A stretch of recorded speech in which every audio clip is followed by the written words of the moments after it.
Hey, what's going on? You know who it is, you know what it is. All right, you guys, peep game. I wanted to talk about this because I wanted to get everybody's perspective on this. Now, you know, I've been up on this for a minute. I've talked about this quite a bit. But I want to get everybody's opinion, and I say once again, keep the comment section respectable. Don't disrespect me, and particularly say what you got to say and then move on. You can voice an opinion without trying to disrespect somebody, because like I said, at the end of the day, you know, it is what it is.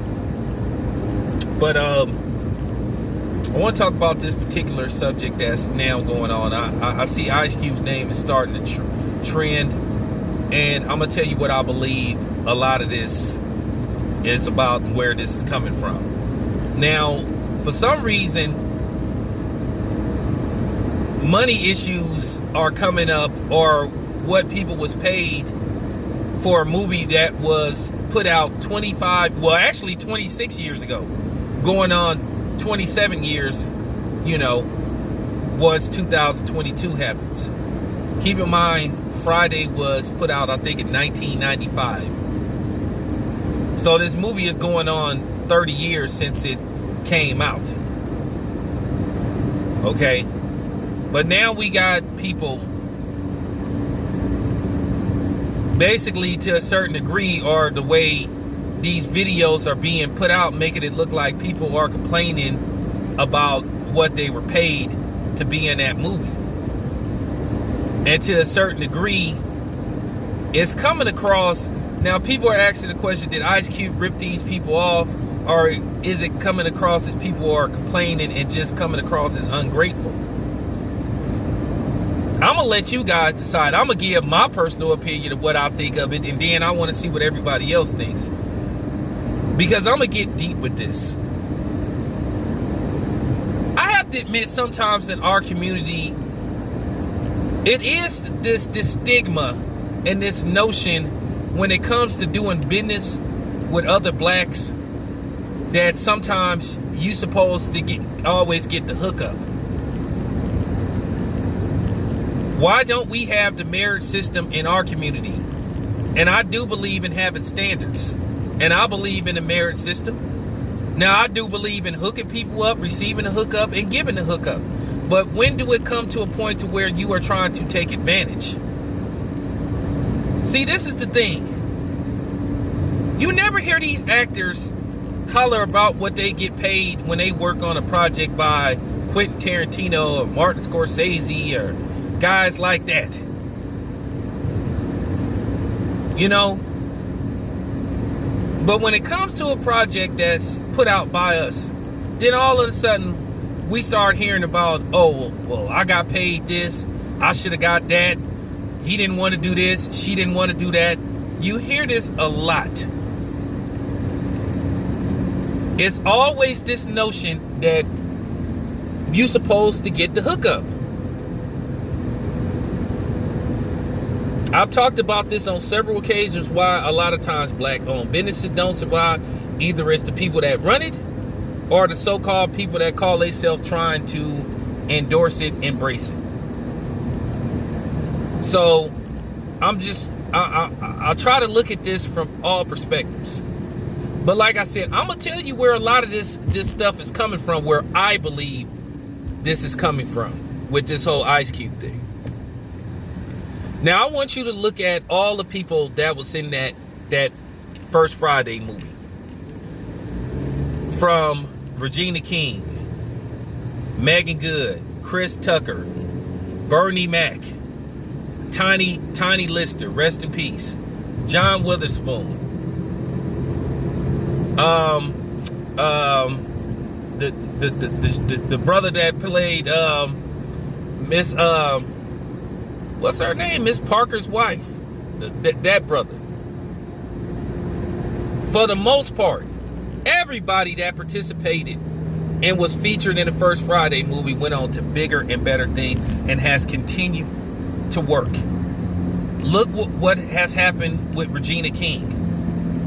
Yes, Regina King was in 227. But Regina King, until that point, she kind of had worked off and on. But once Friday came, Regina King continued to work.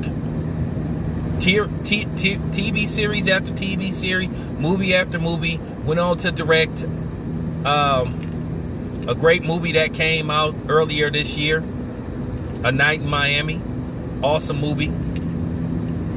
Loved it. Okay. So Regina King went on to do big things. Bernie Mac became a A-list actor until his passing. Okay. Nia Long, enough said. we don't even have to talk about what happened with Nia Long. She worked with Ice Cube like 2 or 3 more times. Okay. F. Gary Gray became a A-list movie director. Okay. The director of the original Friday. So everybody, for the most part, that was in that movie prospered. Chris Tucker went on to become a huge star. Made anywhere from $80 to $100 million doing those 3 Rush Hour movies. And from what I hear, there's a Rush Hour 4 on the way. Now, I'm going to get to Chris Tucker in a minute.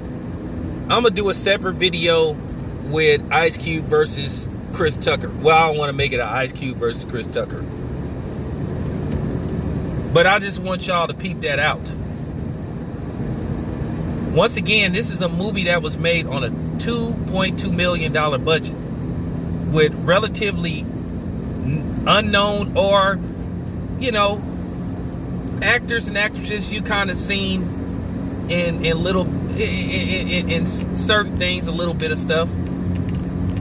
At that time, I guess you could say the biggest actor on the set was Regina King, because she was known from 227. But like I said, she hadn't worked very much since 227 had ended. And like I said, when everybody saw that movie, because the movie was well made, when I say the characters had characters,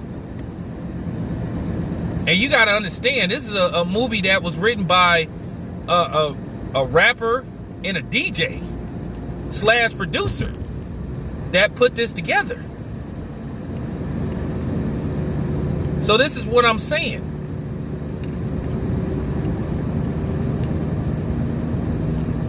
Everybody that was in that movie pretty much continued to work.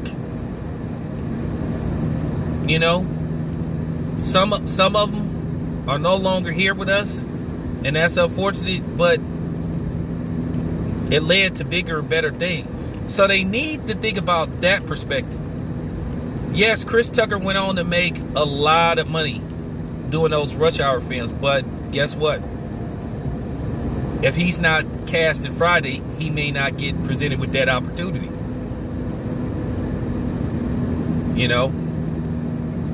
So that's all I'm saying. To a certain degree, like I said, to me, it looked like these people are just coming across as being a bunch of ungrateful Negroes. But then again, if you look how these interviews are edited and put together, because the bits and pieces that I'm seeing came from none other than DJ Vlad. And you know what he loves to do. Biggest instigator out there. Okay. And when you call him out on some of his antics, he tries to play dumb. But I get it. What am I doing? What am I doing? What are you talking about? You know what you be doing, homeboy. Know what you be doing. And most people with a brain knows what he be doing. But of course, when you call dudes out like him, not only do you get backlash from people that don't look like you, you even have people that look like you trying to bash you. And here's the thing. It's funny, and I say this about the actors. I'm grateful for any actor that's been on my show. Now, I've interviewed Faizon. I've reached out to him, asked him, do we want to come back on? I've yet to hear from him. If he doesn't respond, I'm okay with that. I got him once. That's good enough for me. I did a brief interview with Ice Cube. You know, Ice Cube, people made sure I got credentialed for the big three. So to a certain degree, I got to show a little bit of loyalty. After I got credentialed, I made sure Blue Blood Sports got in, and then Blue Blood made sure the homie Champ side got in. So we kind of did, you know what I'm saying? We did sort of like the triple threat. But I don't like what's being did to Ice Cube, because that's not right. Like I said, he gave them an opportunity. And sometimes you have to look at it from that perspective. Because I guarantee you, well, Quentin Tarantino, he didn't pay me that much money, but by me being in this movie, it led to me to get. So how come people can't have that same energy when it comes to Ice Cube? I should have got this. I was paid this. That dude got this. How come we don't show that same energy towards other brothers and sisters who give us an opportunity? That's the same energy they should have. They shouldn't even be talking about what they was paid. That's just my own personal opinion. My personal opinion, it would be it led to bigger and better things. Listen, I thank Ticket TV for putting me on, and that's why I'll show loyalty to him. He put me on. And me and Ticket don't always see eye to eye on certain subjects, but it's no disrespect. It's not malice, it's not mean spirit. Same thing with 7-8. 7-8 kind of helped me, you know, get put on, him and Blood Boxing. So I appreciate what they did for me. And I may not see eye to eye with them on certain things, but I do appreciate what was done to me. It led to my channel growing, because they, you know, put me on. Ticket helped blow up my channel. Ticket didn't even know me. For real. And he put me on, and, you know, here I am 7 years later now, still on YouTube, making a little bit of money. So I'm grateful for what they did. And that's how these people should feel about Ice Cube. He gave them an opportunity, but no, to a certain degree, they want to complain about what they was paid. But like I said, what are you making now? What is your bank account 27 years later compared to what it was then? What did you have in your bank account then before Ice Cube gave you that opportunity? And we need to talk about that. What was your bank account in 1995 to what's your bank account now? And I'm not asking a specific amount. I'm pretty sure it's a lot better 27 years later than it was back then. But like I said, blacks don't have that same energy towards other blacks. Some of us feel like we have this entitlement. We supposed to get this right away instead of trying to earn it. You know? So that's where I'm at with this. But I want to end the video on this on a side note.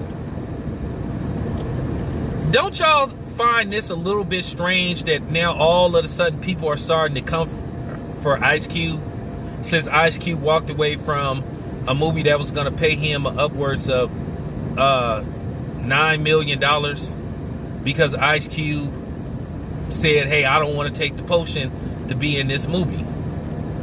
And then you had those no talent people on Saturday Night Live like Michael Chi and Kenan Thompson with his house nigga ass trying to attack Ice Cube, who, by the way, Ice Cube put him in the sequel to Barbershop. But that's what I'm saying. I just find it strange that all of a sudden people coming after Ice Cube, and Ice Cube responded to this stuff. And I like Ice Cube response. He's kind of trying to take the high road. But you know, Ice Cube been getting dogged out a lot over the past year and a half. Just like everybody went after him over the contract for Black America. When he presented a copy to both, the Biden administration and the Trump administration. The Trump administration responded first, but then you had people like Roland Martin and Tamika Mallory with they fake asses coming after Ice Cube when they made it very clear. Ice Cube's team made it very clear that they submitted it to both. But they tried to make it look like, oh, Ice Cube's a Republican. And that wasn't the case. So, you know, that's black people for you. I'm out.